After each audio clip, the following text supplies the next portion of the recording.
السلام علیکم محترم دوستانو، هیله او امید لرم چې راته روغ جوړ او خوشحاله به یاست. دوستانو، دا دی بیا زه بشر یار بندوخیل د یو په زړه پورې کیسې سره ستاسو په درانه خدمت کې حاضر یم. هیله لرم چې تر پایه راسره واورئ او د خپلو نورو دوستانو سره یې هم شیر کړئ. د مور جالبه کیسه. یوه مور د خپل ناروغه زوی د کټ خواته ناسته وه او ژړلې. ملایکه راکښته سوه، مخ یې د مور خواته کړ او ورته یې وویل: ای مورې، ای مورې، زه الله عز وجل له خوا راغلی یم. هغه جل جلاله پر تا رحمت کړی چې ستاسو یوه هیله پوره کړم. ووایه څه غواړې؟ مور ملایکې ته مخ کړ او ورته یې وویل: الله عز وجل څخه غواړم چې زما زوی ته شفا ورکړي. ملایکې وویل: پښیمانه کېږي خو به نه؟ مور ځواب ورکړ: نه. ملایکې بیا وویل: اوس دې زوی روغ سو، خو تا کولی سوای چې د خپلو ړندو سترګو د لید غوښتنه دې کړې وای. مور مسکی سوه او ورته یې وویل: ته یې نشې احساسولی. کلونه تېر سول، زوی ستر او بریالی انسان ورڅخه جوړ سو او مور به هم د زوی بریالیتوبونه په مینه لمانځل.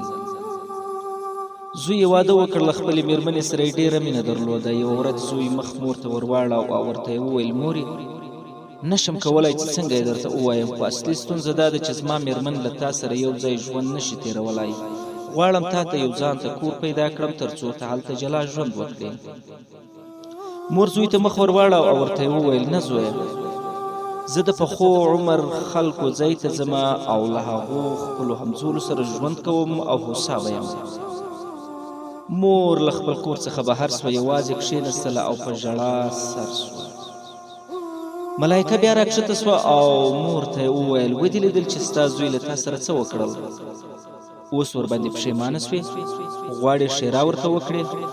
مور یې په ځواب کې ملایکې ته وویل: نه، پښیمانه نه یم او نه هم ورته ښېرا کوم. ته څه پوهېږې؟ ملایکې وویل: بیا هم د الله عز وجل پر تاسو رحمت دی او کولی سئ له الله هیله وکړئ. اوس وایه پوهېږم چې له الله جل جلاله څخه د خپلو سترګو لید وغواړې. صحیح ده؟ مور په ډاډ سره وویل: نه ملایکې. ډېره حیرانتیا سره یې وویل: نو چیش غواړې؟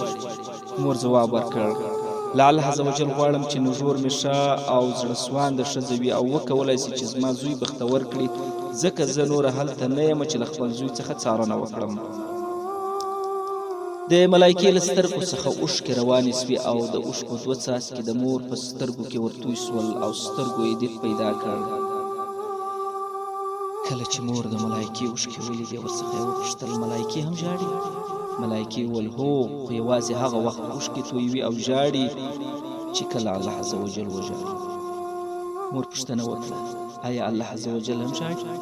ملایکې ځواب ورکړ: الله عز وجل همدا شیبه په لیوالتیا د خپل خلقت چې نوم یې مور د ژاړي، یعنی چې مور ژاړي نو الله عز وجل هم ژاړي.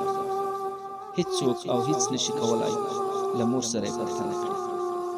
دوستان، موږ او تاسو څومره ژړولي، الله عز وجل دې موږ ته مغفرت نصیب کړي.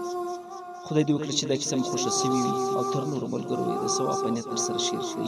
نو زه بشر یار بندوخیل تاسو په پاک رب سپارم. هر ځای چې یاست، شاد آباد، سرلوړي او بریالي مو غواړم.